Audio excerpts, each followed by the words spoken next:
You say that they don't have any defense use. You tell that to the guy that I saw on a videotape of the LA riot, standing up on his rooftop, protecting his property and his life from an entire mob with one of these so-called assault weapons. Tell me that he didn't have a legitimate self-defense use. Just one final statement. I've been sitting here getting more and more fed up with all of this talk about these pieces of machinery having no legitimate sporting purpose, no legitimate hunting purpose. People, that is not the point of the Second Amendment. The Second Amendment is not about duck hunting. And I know I'm not going to make very many friends saying this, but it's about our rights, all of our rights, to be able to protect ourselves from all of you guys like this. Yeah! Ladies and gentlemen, Ms. Suzanna Hupp. Yeah!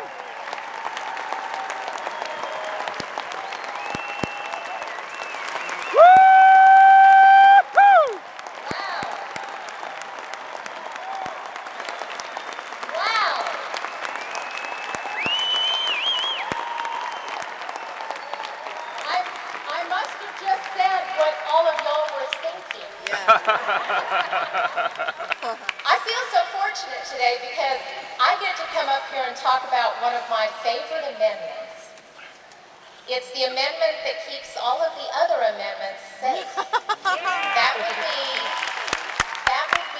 the Second Amendment.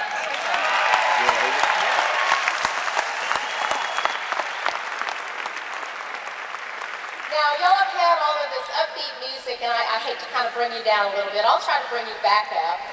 But I am going to tell you, because many of you haven't heard it, I want to tell you a story about my life. I didn't grow up in a house with guns. I'm not into going out and blasting Bambi, not that there's anything wrong with that. But I did grow up in a house where my father was an expert on the founding of the country, so I knew about the Second Amendment, I knew its purpose, and I understood it. And when I was 21 and moved out on my own, I was given a gun and taught how to use it. And I carried it illegally.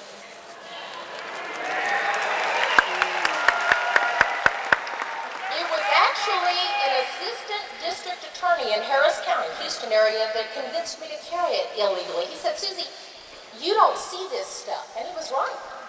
I lived in an upper middle class neighborhood. I didn't see any violence around me. He said, "Yeah, but I see it every day. You need to carry this thing." So I did. I began to carry that thing religiously. Well, back in 1991, and some of you know this story, my parents and I were at a local cafeteria, local meaning in the Killeen, Texas area. It was a beautiful, sunny day, middle of the day. Remember now, this was 1991, so you got to get that in your mind. We had just finished eating when all of a sudden this man crashes his truck through the window, knocked over a number of tables, a number of patrons went flying, and I began to raise up to go help the people that he had injured. And then we heard gunshots. And I can remember thinking, it's a robbery.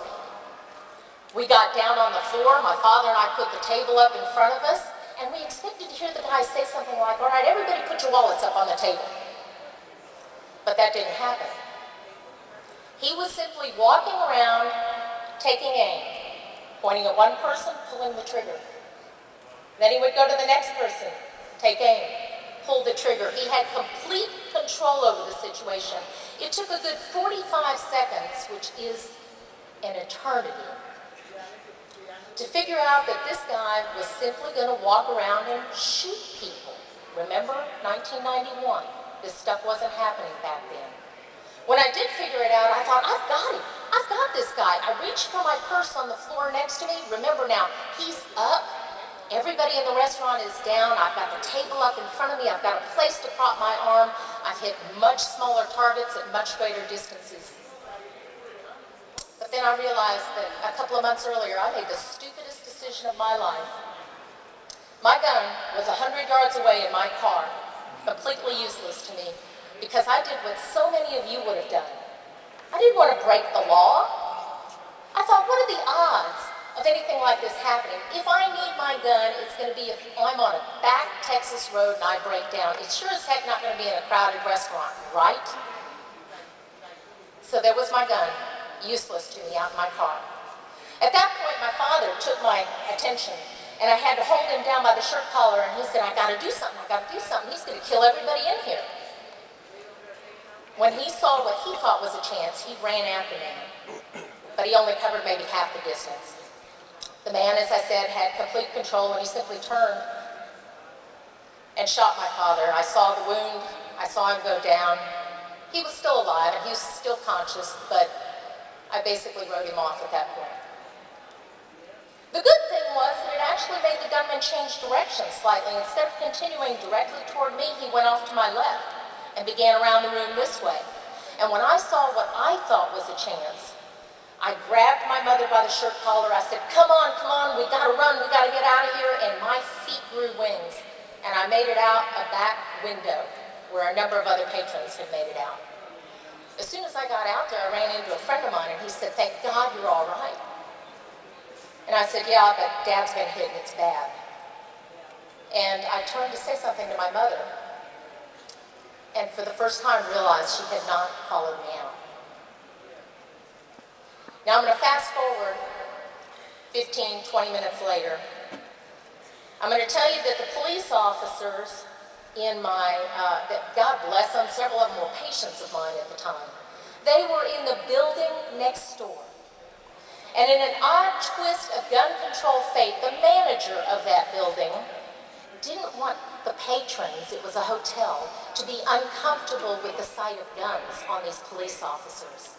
So he had asked them to leave their loaded guns in their locked vehicles in the trunk, wasting precious minutes as this man was killing innocent people like sheep in a barrel, or as that fish in a barrel. Precious moments were lost. They said that all they had to do when they got there, they didn't know who the killer was for a few moments. They did see a woman out in an aisleway cradling a mortally wounded man. They said they saw a 30-something young man walk up to her, put a gun to her head. They said she looked up at him, put her head down, and he pulled the trigger. That's how they knew who the gunman was. They said that all that they had to do was fire a shot into the ceiling, and this guy rabbited to a back bathroom alcove area because they're all cowards.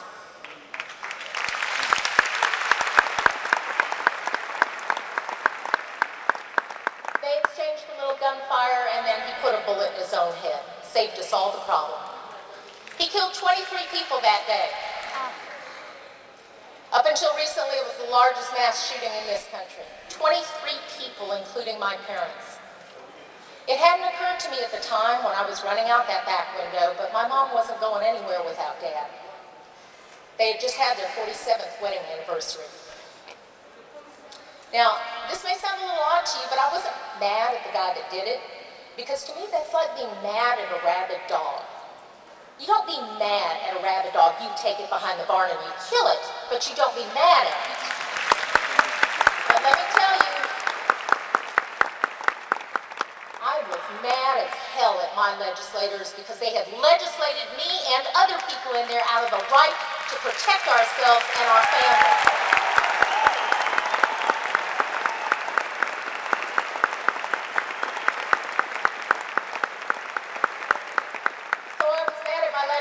And then I became one.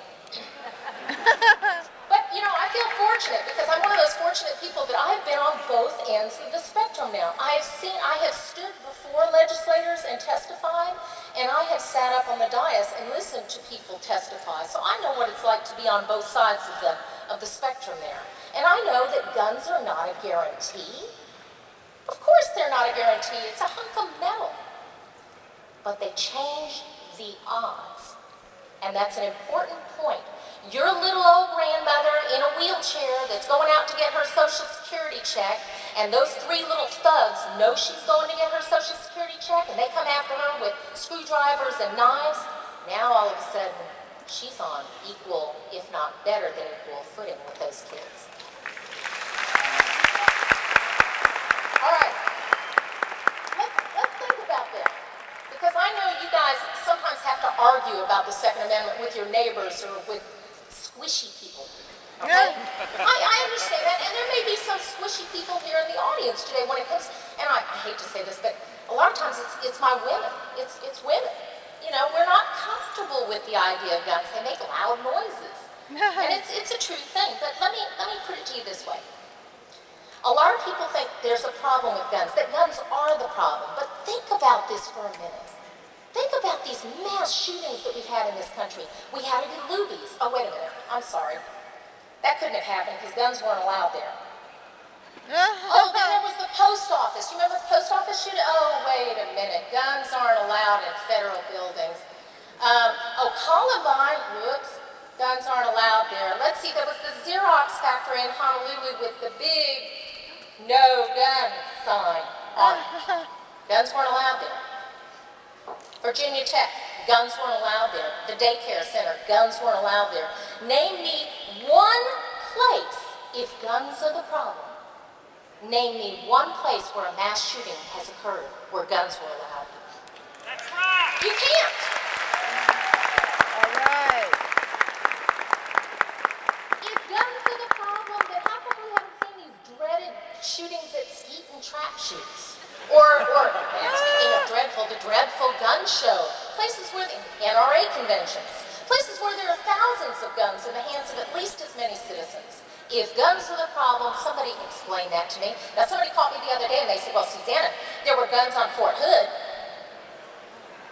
Not in their hands, they weren't. Because in another odd twist of gun control, we send our young men and women overseas to protect our liberty and the liberty of others, and yet when they come home, we say, no, can't protect yourself or your families here. Figure that out. Now, you think the media are against you, right? The regular media. But look, the truth is, don't throw anything at me, please. The truth is, the media are your friends. They are, but you gotta know how to play the game. Look, they think we're radical, they think we're extremist, they think we're discriminatory at best and racist at worst. They're gonna catch, if they have a chance at a gun show, they're gonna catch a guy in camo, missing teeth, holding up a gun, and he's gonna go, guns is good. Am I right? But you've got to teach them, and when they have you on camera, you've got to use the right words, because it's the other side that is radical and extremist. It is the other side that is discriminatory, and it's the other side that is racist. Now, you got to be able to back it up. You got to be able to back it up, though, folks. How is the other? Because that media person is going to take a step back, and they're going to say, what? That's what we call you guys. So you got to be able to back it up, and you tell them this. The other side is trying to take 200 years of our Constitution and our tradition and flush it down the toilet. I think that's a little radical and extremist. You say, well, yeah, but what about that discriminatory and that racist part? Excuse me? If you check your history books, the gun control laws in this country were originally created to prevent the African Americans from having weapons. To this day, in states that are may-issue states, a state where a bureaucrat gets to control it, guess who doesn't get to protect themselves? It's that African American mom living next to a crack house in downtown Denver that desperately needs to be able to protect herself and her family, but that guy isn't gonna let her. That bureaucrat won't let her. So it's the other side, and I want you right now, because I don't want you to forget this, I'm serious about it. I want you to practice those words with me. You say it. The other side is radical.